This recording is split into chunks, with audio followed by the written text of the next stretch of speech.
Hello and welcome to the broadcast for the CAPSTONE mission to the moon for NASA. My name is Muriel Baker, and right now, some few thousand kilometers above us, Rocket Lab's Photon lunar spacecraft and its payload CAPSTONE, the satellite bound for lunar space, is completing its final pass of our planet as it readies its escape from Earth orbit. We are live with you from Rocket Lab's Mission Control Centre in Auckland, New Zealand, where we are counting down to the sixth and final burst of super-powered engine fire that will catapult Photon and CAPSTONE free of Earth's gravitational pull. Now, behind me are hundreds of the Rocket Lab team coming together to support the men and women of our mission operations team, who will send the final commands to Photon that will deliver CAPSTONE on its ballistic lunar transfer to the moon. The CAPSTONE mission is the step before the next big leap by NASA to return humans to the lunar surface, paving the way for future exploration to our moon and beyond. Now, CAPSTONE is heading to a gravitational sweet spot in between Earth and the moon called a near rectilinear halo orbit, or NRHO, where the pull of gravity between our planet and the moon come together to allow for a nearly stable orbit. This is a potentially great place to place bigger spacecraft, including a new space station called Gateway, that will provide astronauts with a moon base as part of NASA's Artemis program. Now, when CAPSTONE is in the NRHO, it will be controlled and operated by Advanced Space in Colorado, who own the spacecraft and used for at least 6 months to better understand the orbit's characteristics and suitability for navigation and one-way ranging capabilities with Earth for possible future missions there. But before CAPSTONE began its journey, it first had to get off the ground and into space with a ride on our Electron rocket. 10, 9, 8, 7, 6, 5, 4, Engine 3, start. 2, 1.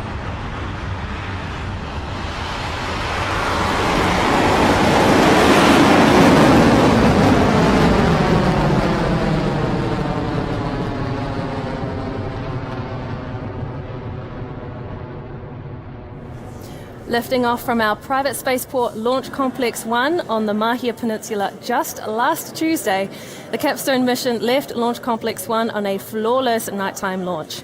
After completing the usual launch milestones through max Q, first and second stage separation, second stage startup, and then finally separation of Photon from the second stage, CAPSTONE was delivered to an initial and very low Earth orbit of just 165 kilometres. In the days since, Photon with CAPSTONE has continuously raised its apogee to bring us to this point in the mission. Now, at just 59 feet or 18 metres tall, Electron is the smallest rocket to attempt a launch to the moon. With 27 missions to space under its belt and now 148 satellites successfully delivered to space, our unique rocket is paving the way forward with this world-first mission. Here is more on Electron. A small launcher dedicated for small satellites, Electron was the first of its kind to reach orbit when it first took to the skies in 2017, opening up access to space for small satellite operators. Today, it is the second most frequently launched U.S. rocket annually. More than 140 satellites have found their home in space across more than 24 Electron missions launched from Rocket Lab Launch Complex 1, the world's first and only private orbital spaceport. Designed, manufactured, and launched by Rocket Lab, Electron is a two-stage launch vehicle powered by liquid oxygen and rocket-grade kerosene. Much of its structures are made of advanced carbon composite material, including its propellant tanks, which is what gives Electron its sleek black look. The rocket is powered by 10 Rutherford engines, 9 at the bottom of the first stage, and a 10th space-optimized engine to power the second stage to orbit. The Rutherford engine is the world's first to use an electric pump feed cycle for orbital space travel, making use of electric motors and batteries to drive its propellant pumps. It's also 3D printed using additive manufacturing processes. Electron is also equipped with a third upper stage that serves as in-space propulsion to deploy payloads to orbit. In its most advanced form, this stage is called Photon, a spacecraft bus to support small satellite missions even beyond Earth orbit. It's to this structure that the CAPSTONE satellite is attached, ready to be carried on its way to its lunar destination in near rectilinear halo orbit.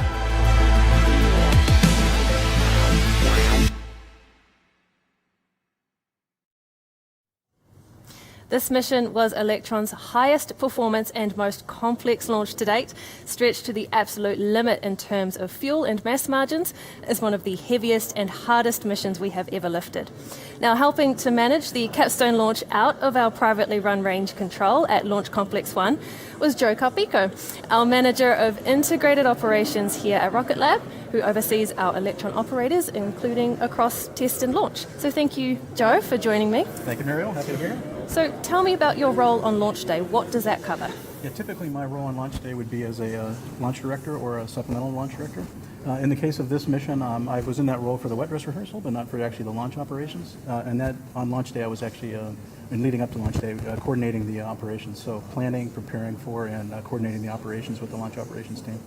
And you were in range control for the launch of CAPSTONE, weren't you? I was actually here in Auckland this time. Pardon me. How was that atmosphere anyway here at Mission Control? It was very cool, actually. Yeah, very cool to see the excitement in the room. This is a very special mission for us, as you know. Yeah, there's been a lot of hard work put in by the team for this mission, and it was one of our heaviest ones to date. In fact, the heaviest one to date. So how did you prepare for this launch differently compared to earlier Electron launches? Yeah, from the operational point of view, it was a lot of testing in terms of preparing for it. So our team did a lot of testing on the Lunar Photon vehicle, the development, qualification, and flight vehicle testing, and that not only proved the hardware, but it also enabled us to prove out the operations. So we leveraged our Electron operations, developing our, using our procedures, processes, and protocols for operations that we learned from our legacy of Electron operations, and just basically took that forward to the next step for Lunar Photon. So going through all that testing enabled us to figure out the timing of the operations, the sequence, what we needed to do on the ground, what kind of support equipment we needed, that sort of thing. Very viable. You must have learned some positive things as part of that experience that will set us up for future Electron missions. We did, yes. Very smooth operations overall once we finally got there. Actually, so it took us a little longer on the wet dress rehearsal, but we learned a lot of good things that enabled us to very efficiently and effectively complete the operations for the launch operation. And we saw the payoff. It was a very smooth nighttime launch. So congratulations to your team on that one. Thank you very much. Yeah, the team did an exceptional job. How did you celebrate at the end of that? How will you celebrate tonight at the end of CAPSTONE? I would say that it's a big team effort. We're going to celebrate as a team, so work hard and play hard, if you will.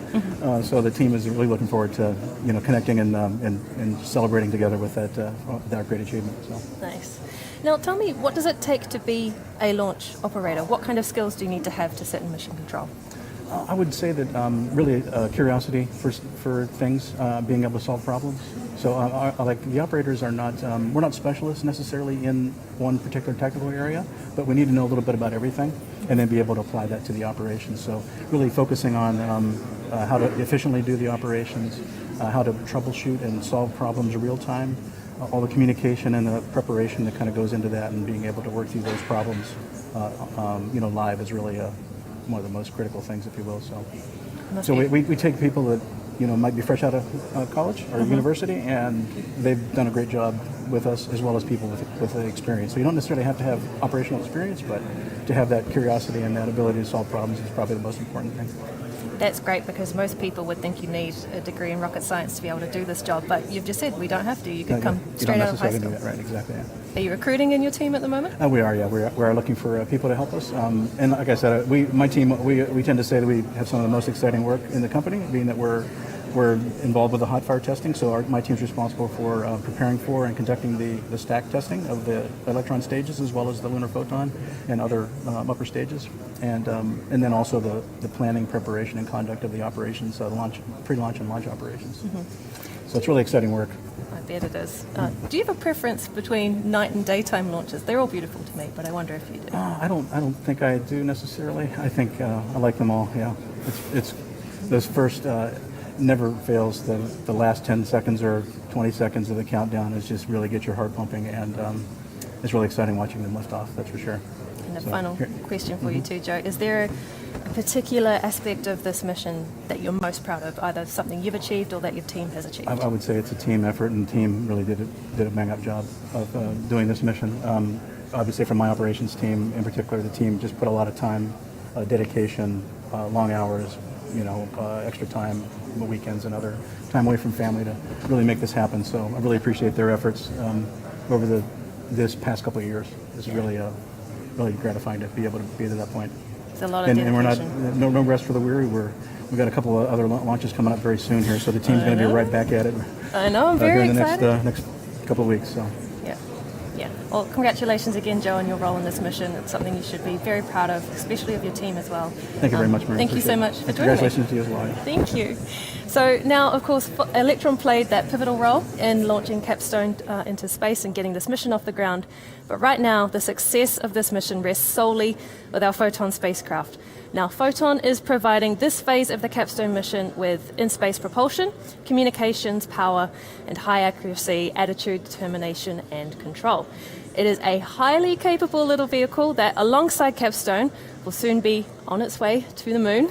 Now, here is more about Photon. My name is Ehsan Mosley. I'm the Chief Engineer for Space Systems at Rocket Lab. I'm Rich Hunter, and I'm a mission design engineer on the GNC team. We've taken our Electron kick stage and turned that into a full functioning spacecraft, added a lot of delta V to its capability in order to be able to deliver the CAPSTONE vehicle into this high energy orbit. Traditionally, what they did is they'd line it up right and they'd burn in one direction for a very long time to get the energy they needed to basically put them on a translunar injection or a translunar orbit. That is less efficient if you have a lower thrust engine. The way to get around that is to simply split that burn into multiple burns over the course of several orbits. So rather than build your orbit from circular to a translunar injection in one go, you build it from circular through a series of successively more eccentric orbits through a number of burns. So rather than one, like Apollo, we're doing 8 burns to build up our translunar injection. And the cool part about the initial phase of the mission, even though it's on day 1 of 6, is the T0 that we launch into will set our right ascension, one of the orbital elements that defines our orbital alignment. And as soon as we launch into that orbital plane, our right ascension at our payload deployment 6 days into the mission is set. And then 10 minutes later, we'll do our first hypercurie maneuver, which will set the line of apsides, which is another measure of orbital alignment. So then 2 of the alignment parameters are set within the first 20 minutes of the mission. So we need to set them really accurately so that they'll drift onto a moving target, to then hit a moving target, which is the moon, kind of 3 months later.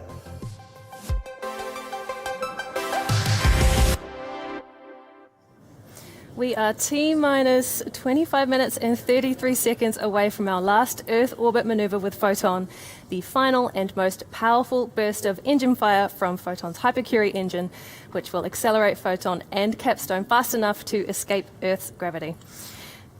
Now, just how fast exactly Photon and CAPSTONE are expected to reach speeds of close to 11 kilometers per second, so incredibly quick speeds there.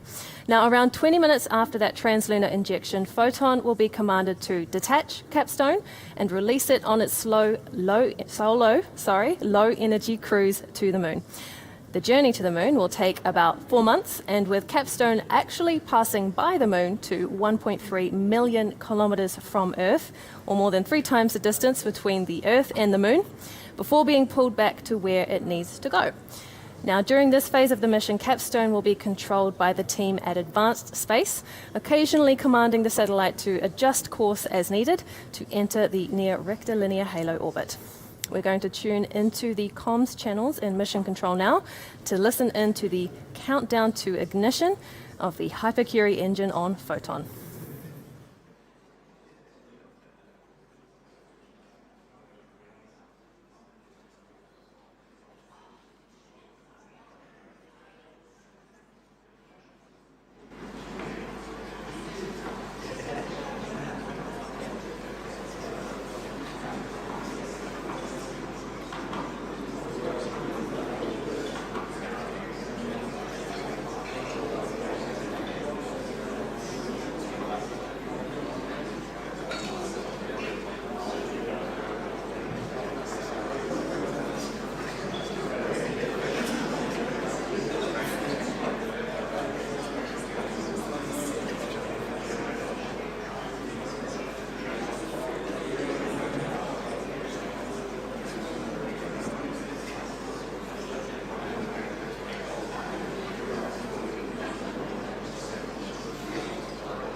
90 seconds.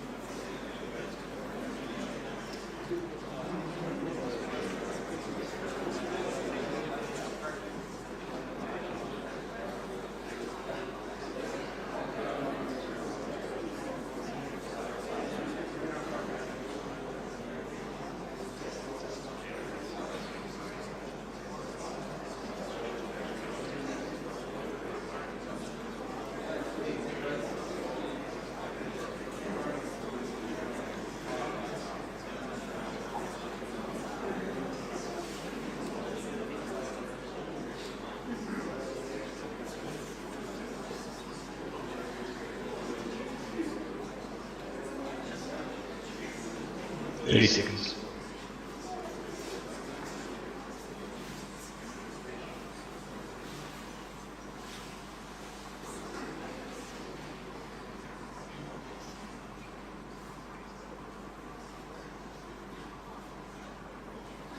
No TLI maneuver start in 10, 9, 8, 7, 6, 5, 4, 3, 2, 1.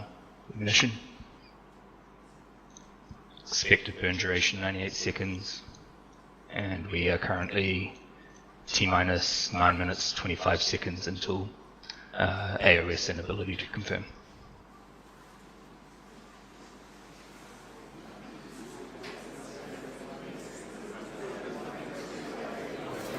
And with that call out from Mission Director Adam Slee, we have confirmation that Hypercurie's engine should have ignited. We are in for a nail-biting wait though. It will be around 20 minutes before operators can confirm whether the burn has indeed been successful. Pardon me, not 20 minutes, 9 minutes. This burn is expected to take 98 seconds and will accelerate Lunar Photon and CAPSTONE to around 24,500 miles or 39,400 kilometers per hour. This velocity will enable CAPSTONE to escape Earth orbit and set off on its ballistic lunar transfer trajectory to the Moon, with CAPSTONE released from Photon and on its solo journey to the Moon at around 20 minutes after that burn is complete. As a reminder, this is the very first mission of NASA's Artemis program to return humans to the surface of the Moon, and we could not be more proud and excited to play a key role in kicking off this historic program. As we wait for Hypercurie to complete its planned burn and for CAPSTONE to separate from Lunar Photon, let's dive into a little bit more detail about the small but mighty engine that made this mission possible. Hypercurie is a high-energy evolution of the Curie engine that powers Electron's third stage, what we call the kick stage.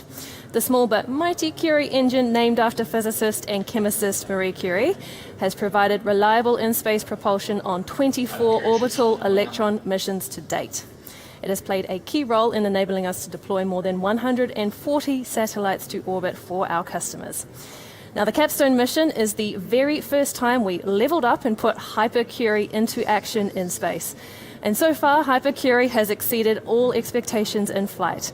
The CAPSTONE mission in general, too, has been hugely important in setting us up for future interplanetary missions, including the ESCAPADE mission to Mars for NASA in 2024, as well as our own private mission to Venus as soon as next year.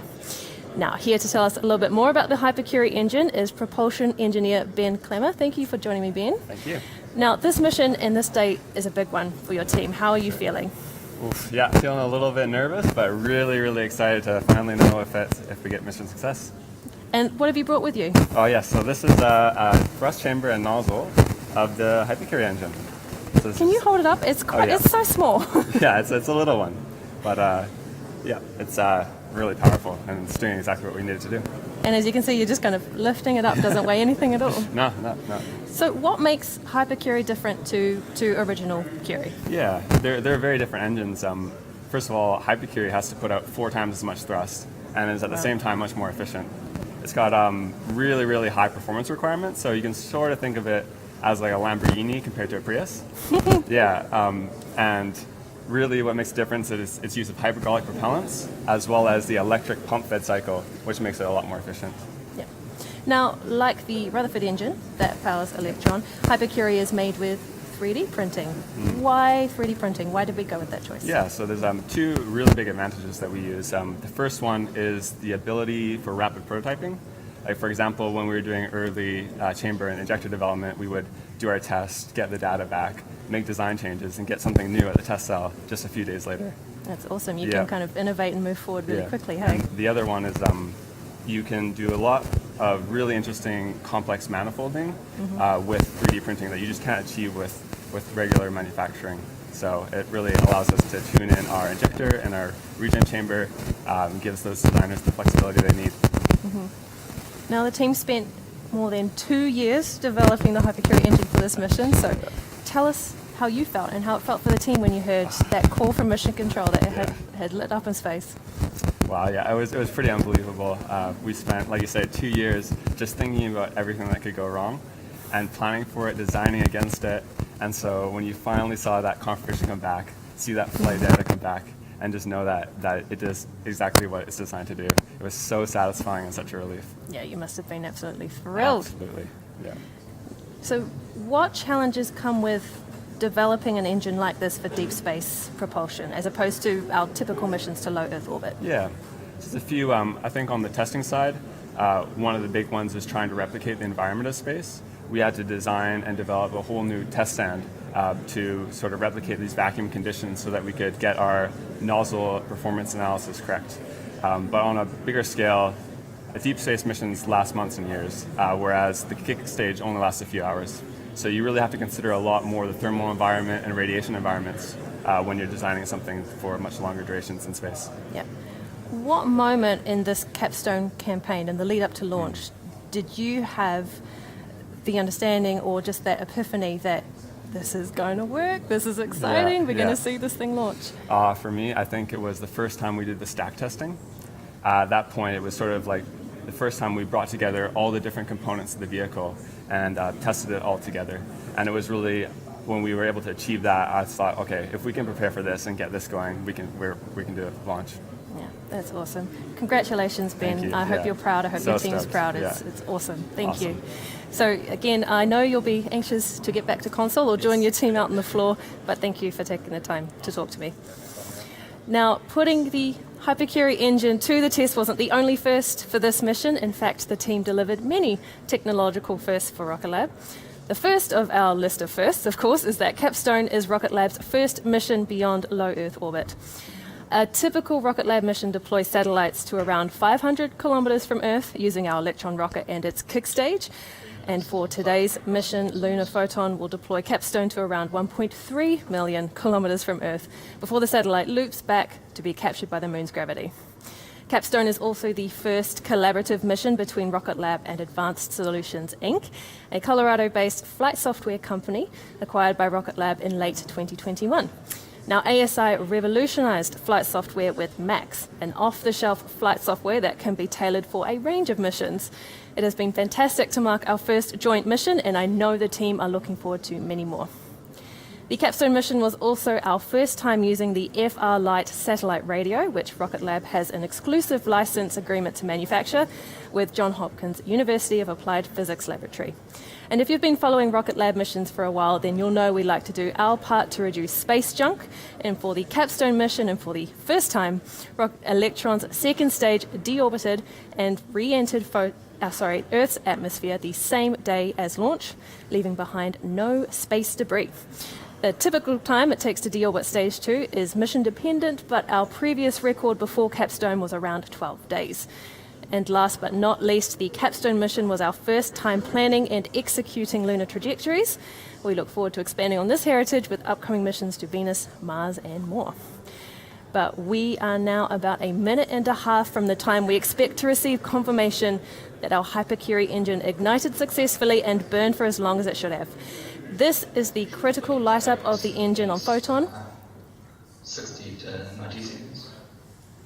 There we go. So we've got 60 to 90 seconds until we have that confirmation. We're going to keep listening into Mission Control comms. I know the team here is eager to have that good news. Let's keep our fingers crossed.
Coming up on horizon crossing.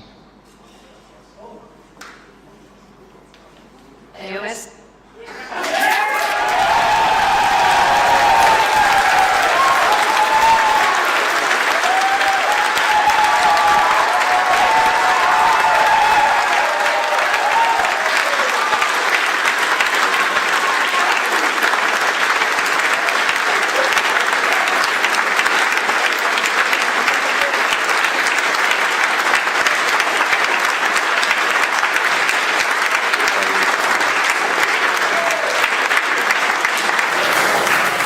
Incredible, exciting news there from Mission Control. We have had confirmation that the Hypercurie engine lit up and fired Photon and Capstone on its ballistic lunar trajectory toward the moon. Amazing stuff.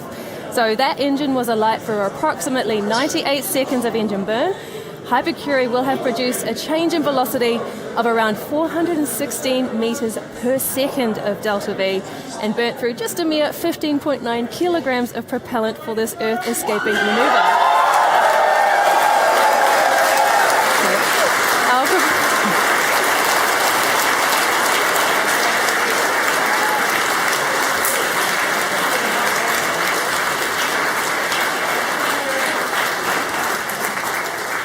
Amazing stuff. So you can hear everyone, they are fizzing over these statistics coming down to Mission Control. Now, next up for Capstone will be its separation from Photon to begin its solo lunar expedition. Payload deployment is expected at around 7:18 p.m. local New Zealand time or 7:18 a.m. UTC. And with that action conveniently timed for around when we'll be within range of a ground station, we should have near real-time confirmation of payload deployment. In the meantime, though, to help distract from that nervous wait, let's hear from some of the Rocket Lab people behind Capstone who have helped make this mission possible. I have to say, it's a pretty incredible feeling. Being able to work on a mission that's flying out to the moon, kind of puts you in a really exclusive club, along with other missions and other folks that have made some of the greatest achievements that mankind has ever accomplished.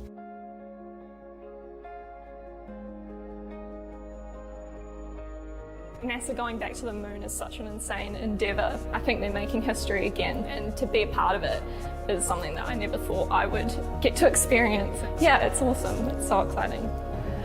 For me, something that I've been particularly proud of throughout this Capstone program is actually seeing all the bits and pieces we'd worked on years ago kind of coming to life in the forms of Pathfinder and Pathstone, and being able to see those things happening in space and knowing that we're able to carry that forward into Capstone was really rewarding.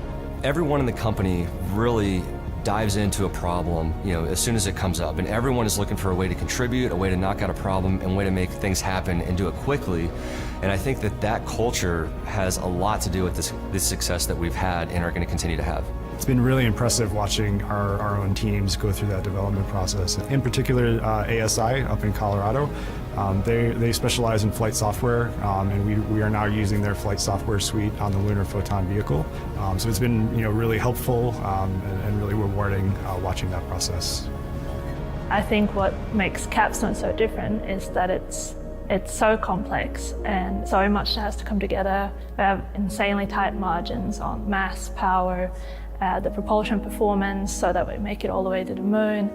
And I haven't seen a system with this strict margins before. Gone through a lot of challenges throughout the journey, and now we've got the spacecraft down on the pad ready to go to the moon, and watching the team come together, it's super motivating and super exciting. I got offered this position, so I had to make a decision. I felt like if I didn't take this opportunity, I would regret it for the rest of my life. Never crossed my mind that I'd be working in space, let alone sending something towards the moon and helping the team out and sitting in those seats in mission control. I'm so nervous. Yeah, it really is a pretty different ball game with Capstone versus Electron. One milestone that I'm particularly proud of, and proud of the team for, is the development of the Hypercurie. Getting the Hypercurie from sort of concept and design right through to flight is pretty impressive. We're developing an engine that is for deep space. It's really high delta V, a high thrust engine, and we're using green propellants. That's really industry leading stuff, and so we're right at the forefront of industry there. So it's great to see, with that very first time we hot fire that engine, and to see the look on people's faces and the excitement to know that we're one step closer. All the individuals, all the engineers really attack a problem, and everyone is looking to figure out how can we figure something out, how can we accomplish something. Bringing people from all ends of the business to ensure the success of this mission has been incredible to watch. Yeah, I'm just so happy for all the people who have worked so hard on it, and seeing them rewarded for, how far we've come so far. It's super cool, and I'm never going to look at the moon the same way again.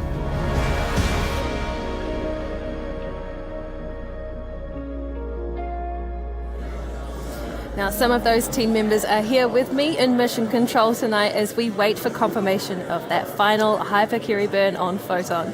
And as you can see behind me, going to the moon is a team effort requiring dedication, innovation, and drive from hundreds of people for more than 2 years. Today is a massive day as we reach the final stage of Rocket Lab's role in this moon mission for NASA.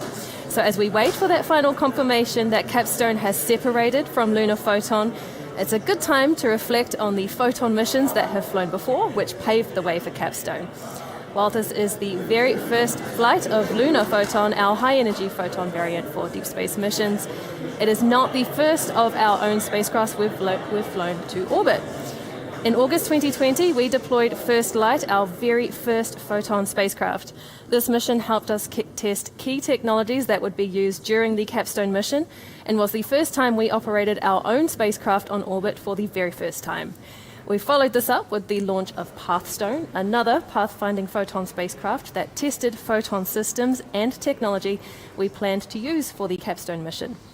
Now, Photon was just the beginning for Rocket Lab's space systems capabilities, though, and today, through our own technology development and the companies that have joined our team, we now deliver flight software, space solar power, separation systems, satellite radio, star trackers, reaction wheels, and more, of course. So this vertical integration across space systems was one of the main reasons we were selected to lead the design and manufacture of 17 spacecraft buses for Globalstar's new low Earth orbit constellation. All 17 of these 500-kilogram spacecraft will be designed and manufactured at our Long Beach headquarters, where a new high-volume spacecraft manufacturing line is underway to support the growing demand for our satellites. Now, a check-in on the clock tells us we are now just moments away from payload deployment of CAPSTONE from Photon. Our team in Mission Control will send the signal to Photon to perform that action, and we are expecting to receive confirmation of deployment in near real time. This is Rocket Lab's final responsibility for CAPSTONE, after which the satellite's operators Advanced Space take over the rest of the campaign. This is a very big moment for the team. Let's listen into Mission Control. Altitude at about 1.1 million kilometers, standing by for orbit determination to verify the tip state.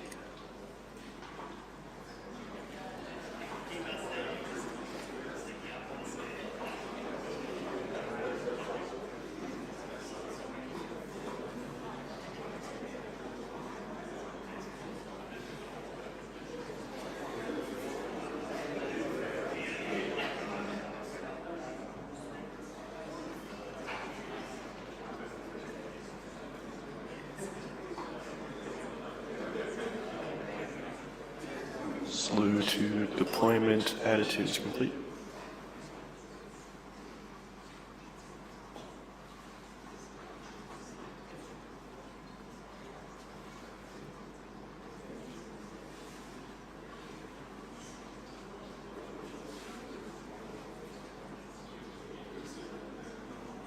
Battery voltage remains nominal.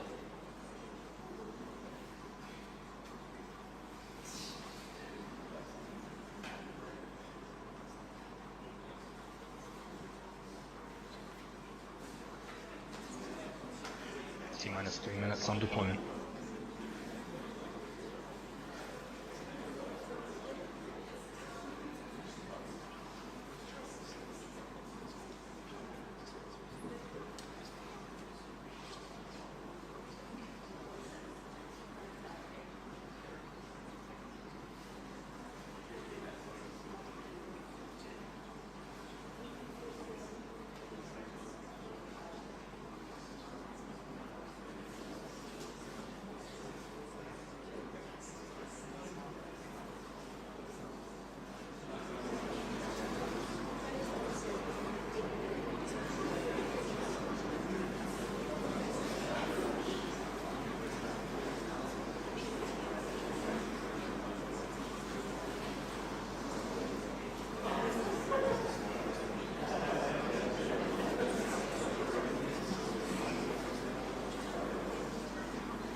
T-minus 60 seconds on deploy.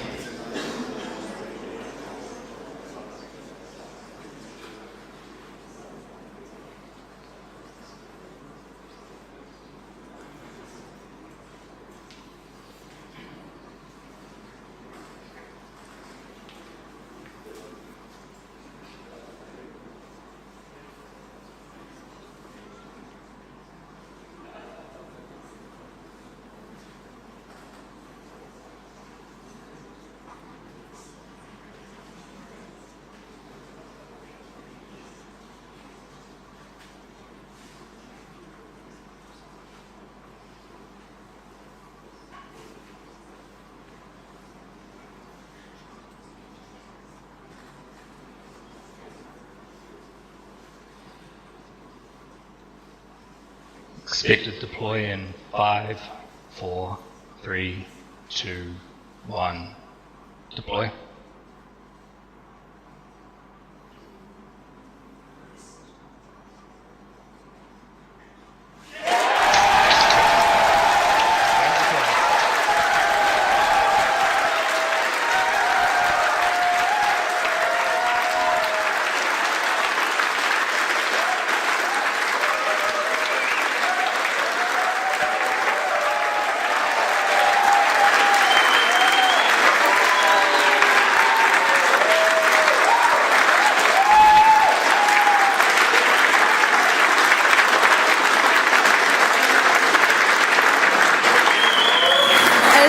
Tell from the celebrations behind me, we have had confirmation that Photon has released Capstone on its ballistic lunar transfer. That is mission success for our first lunar mission. This is a monumental milestone for our team, for NASA, for our mission partners, and for the future of space exploration. Capstone is the very first mission of NASA's Artemis program. Humanity's return to the moon is underway. Capstone is the successful step before humanity's next leap in space exploration. Now, while the team here in Mission Control celebrates, here with me is our founder and CEO, Peter Beck, to share some words about this historic mission. Now, Peter, he founded Rocket Lab in 2006 with the goal of opening access to space, and having just released the small satellite that will become the first of its kind to traverse the moon in that near rectilinear halo orbit, I think it's fair to say that the team has achieved something incredibly special today. Peter, congratulations. Thank you, Muriel. Thank you. It's awesome. Oh, so awesome. You must be thrilled. Yeah, I can't. I honestly, when I started the company, I could not believe that we would at this soon be deploying something to the moon. It's phenomenal. Absolutely amazing. How does that feel after 2 years of just hard work, grit, determination? People put their heart and soul into this mission. This must be the culmination of so many emotions. I mean, it's really hard to explain how much effort this was. I mean, the amount of effort and time the team spent, long hours into the morning, designing new propulsion systems, new separation systems, new spacecraft. The mission was just so incredibly complicated. I used to think putting something into low Earth orbit was complicated. In this case, this was the easiest part of this whole mission. Going to LEO was the easiest part. And, all the subsequent burns and keeping the spacecraft alive and keeping it all pointed in the right direction and making those absolutely pinpoint accurate burns. Phenomenal team. This team is just the most amazing team in the world. It's awesome. Now, of course, this isn't our first mission for NASA, but it is the furthest. Yes. What's it been like working with the agency and the other mission partners for this mission? Well, NASA has always been such a great partner. They've always really supported, new entrants to the industry. Right back to our VCLS mission, where we successfully deployed payloads for them, and other subsequent missions. And really, this mission to the moon is to give a small company who have never been to a destination like this the opportunity to prove themselves and go there.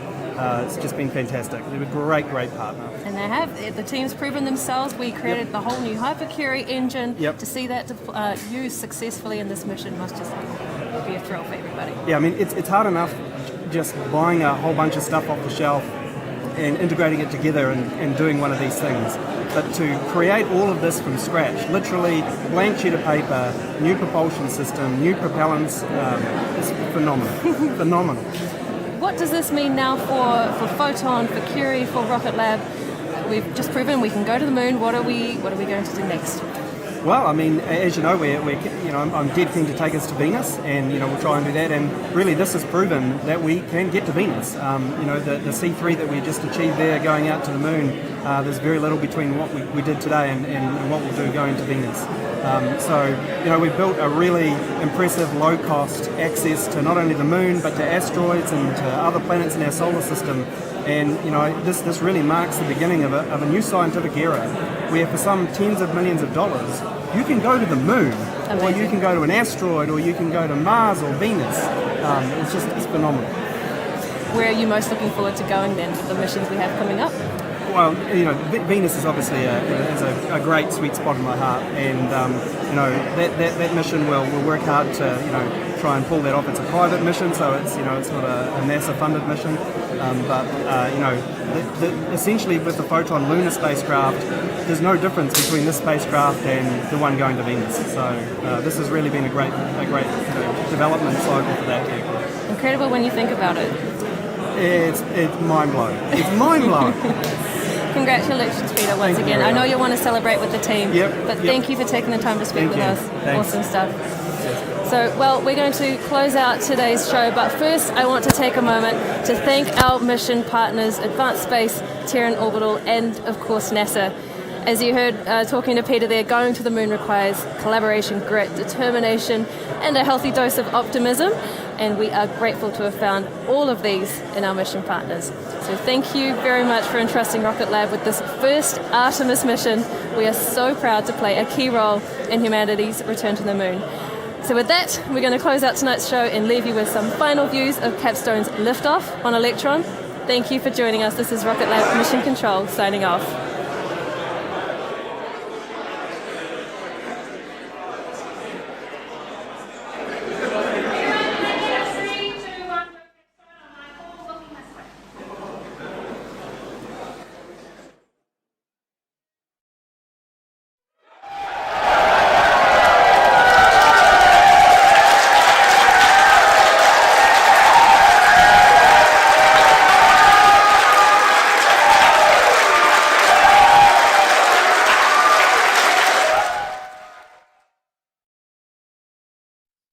Five, four, Engine three, start.